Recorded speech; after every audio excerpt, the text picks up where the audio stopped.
¿Por qué los judíos odiaban a Hitler, el origen del Holocausto? ¿Por qué un hombre decidió exterminar a todo un pueblo? ¿Qué clase de odio puede justificar cámaras de gas, trenes de la muerte y millones de vidas apagadas? Esta no es una historia fácil, pero es una historia que necesita ser contada. Hoy vamos a sumergirnos en uno de los capítulos más oscuros de la humanidad, la obsesión de Adolf Hitler por destruir a los judíos, el paciente de la oscuridad, drogas, enfermedad y la toma de decisiones. Los diarios médicos del doctor Theodor Morell, descubiertos por tropas estadounidenses en 1945, pintan un cuadro aterrador del declive físico y mental de Hitler durante la guerra. Lejos de ser el líder en plenas facultades que la propaganda mostraba, Hitler era un paciente gravemente enfermo y adicto a un cóctel peligroso de drogas. Desde 1936, Morell había estado administrando a Hitler inyecciones diarias que incluían Eukodal, un opiáceo 2 veces más potente que la morfina Vitamultin, metanfetaminas en forma de tabletas, testosterona y esteroides, extractos de glándulas de animales, cocaína para problemas sinusales, strychnina en pequeñas dosis como estimulante cardíaco. El Eukodal especialmente creó una dependencia severa. Las entradas en el diario de Morell muestran cómo las dosis aumentaron progresivamente de 0.5 gramos en 1941 a 2 gramos en 1944. Para contexto, 2 gramos de Eukodal podrían incapacitar a la mayoría de los adultos. El efecto en su toma de decisiones fue catastrófico. Los testimonios de sus generales describen cambios dramáticos en su comportamiento. En 1943, durante la batalla de Stalingrado, alternaba entre euforia irracional y depresión profunda. En julio de 1944, después del atentado fallido, su paranoia se volvió incapacitante. Para enero de 1945, sus órdenes militares mostraban desconexión total de la realidad, pero las drogas eran solo parte del problema. Exámenes médicos recientes de sus registros sugieren que padecía la enfermedad de Parkinson, que comenzó a manifestarse alrededor de 1941. El temblor en su mano izquierda, inicialmente atribuido al estrés, progresó hasta volverse incontrolable para 1944. Peor aún, evidencia circunstancial sugiere que podría haber tenido neurosífilis terciaria contraída en sus años vieneses. Los síntomas, cambios de personalidad, paranoia, deterioro cognitivo, coinciden con su comportamiento posterior. Aunque esto nunca se confirmó, su cuerpo fue cremado, explicaría patrones irracionales en decisiones clave. La combinación de drogas, enfermedad neurodegenerativa y posible infección sifilítica creó una tormenta perfecta. El ecologista radical, la cara contradictoria del nazismo. Mientras el mundo recuerda a Hitler por el Holocausto, pocos conocen su papel pionero en la protección ambiental. En 1934, apenas un año después de llegar al poder, implementó la Ley de Protección Animal del Reich, la legislación más comprensiva de su tipo en el mundo en ese momento. El documento, conservado en los archivos federales alemanes, es notable por su modernidad. Prohibía la vivisección sin anestesia, regulaba el transporte de animales para slaughter, establecía estándares para su tratamiento en granjas industriales y hasta imponía requisitos educativos para los cazadores. El artículo 1 declaraba: es deber de cada ciudadano tratar a los animales con el respeto apropiado a su naturaleza como criaturas vivientes. ¿De dónde venía esta preocupación aparentemente incongruente? Los diarios de sus ayudantes personales revelan que Hitler había sido vegetariano desde 1931, influenciado por la muerte de su sobrina Geli Raubal y su creencia en las teorías de Rudolf Hess sobre la pureza del cuerpo. No era simplemente una postura política, seguía una dieta estrictamente vegetariana y se oponía personalmente a la caza deportiva. En 1935, expandió su visión ecológica con la Ley de Protección de la Naturaleza del Reich, que establecía reservas naturales, regulaba la contaminación industrial y protegía especies en peligro.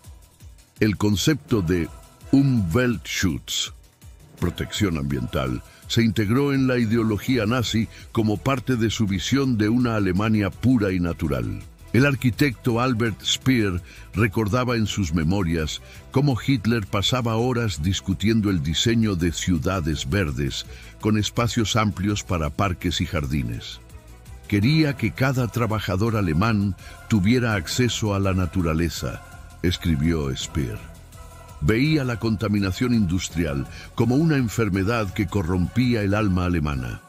Esta faceta ecológica se extendía a la política agrícola. El ministro de Alimentación, Richard Walter Darré, implementó prácticas de agricultura orgánica y promovió el retorno a métodos tradicionales de cultivo.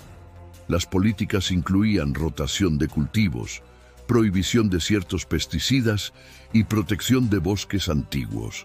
La contradicción es evidente. El mismo hombre que ordenaba la exterminación de millones defendía con pasión la vida de los animales. Esta dualidad nos obliga a enfrentar una verdad incómoda: la capacidad humana para compartimentalizar la moralidad. Hitler podía llorar viendo a su perra Blondie tener cachorros mientras firmaba órdenes de ejecución masiva. La historia no contada de Adolf Hitler. Las tres verdades que reescriben todo lo que creías saber. El artista frustrado. Los años que moldearon al monstruo. La neblina matutina cubría las calles de Viena en 1909 y un joven de 20 años se apretaba el abrigo raído contra el frío. Adolf Hitler, entonces un don nadie con sueños de grandeza, arrastraba sus pies hacia el mercado callejero donde esperaba vender sus acuarelas por unos pocos chelines. Esta imagen contrasta brutalmente con el Führer enfurecido que el mundo llegaría a conocer. Lo que los libros de historia omiten es que Hitler no era simplemente un político fracasado que encontró su camino en el odio. Era un artista sensible, un soñador que veía el mundo a través de los colores y las formas. Sus acuarelas de edificios vieneses meticulosamente detalladas revelan una mente que encontraba belleza en la arquitectura y el orden. Cada pincelada era perfecta, casi obsesiva, mostrando a un perfeccionista en formación.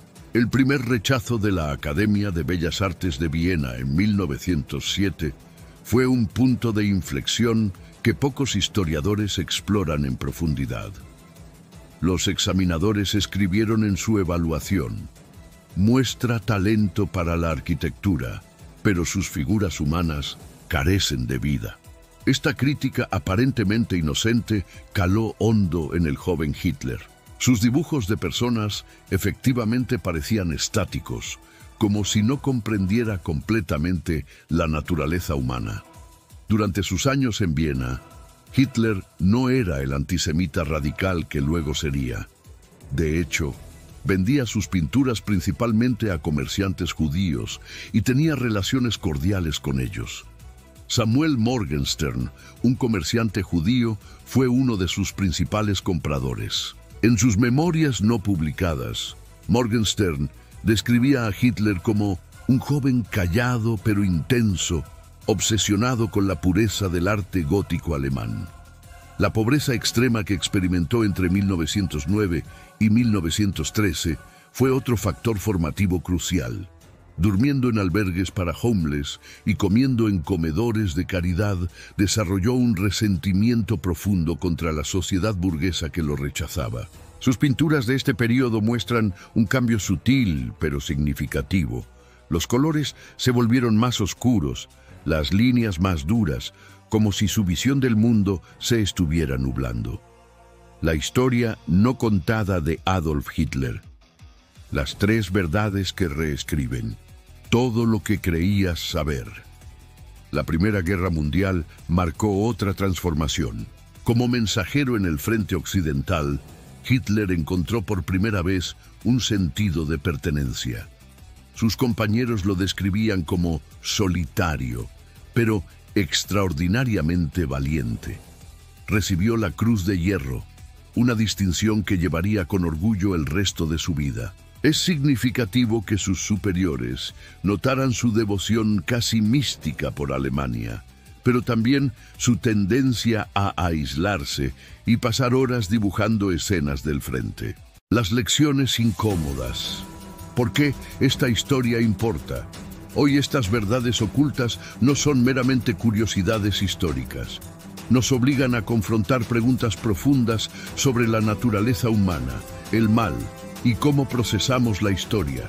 Primero, la complejidad de Hitler desafía nuestra necesidad psicológica de categorizar a las personas como buenas o malas. El hecho de que pudiera ser amable con los animales, apasionado por el arte y al mismo tiempo ordenar genocidio, nos fuerza a aceptar que la maldad rara vez es absoluta.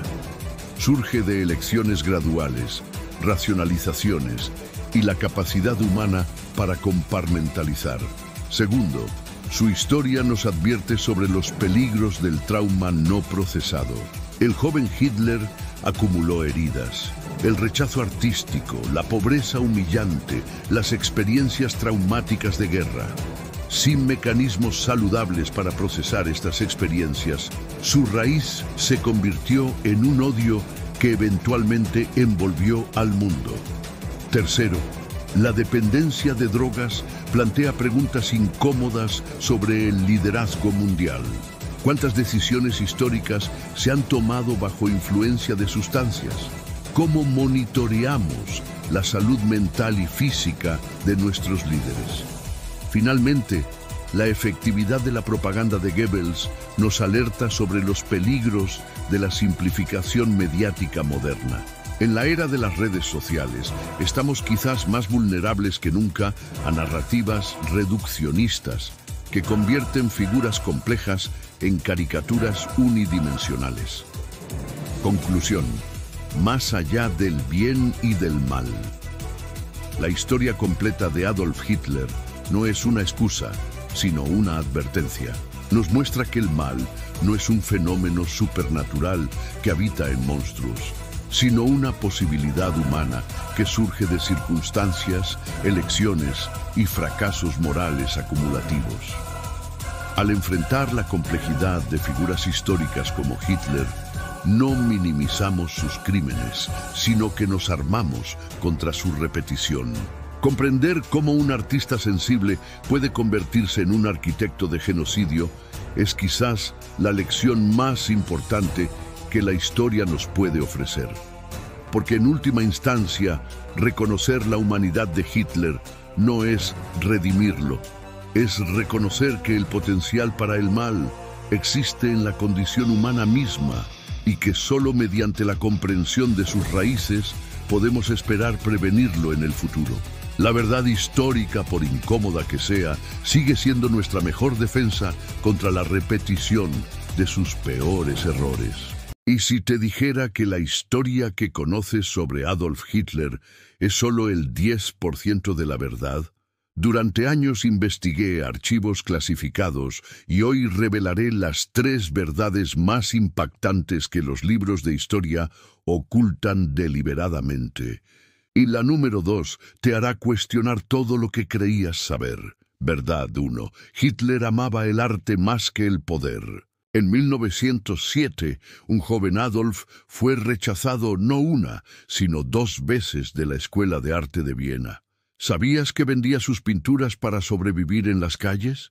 Sus acuarelas muestran una sensibilidad artística que contradice completamente la imagen del monstruo. Pero aquí está lo que nadie te dice. Ese rechazo creó un resentimiento que luego canalizaría en su carrera política. ¿Hubiera sido diferente la historia si lo hubieran aceptado?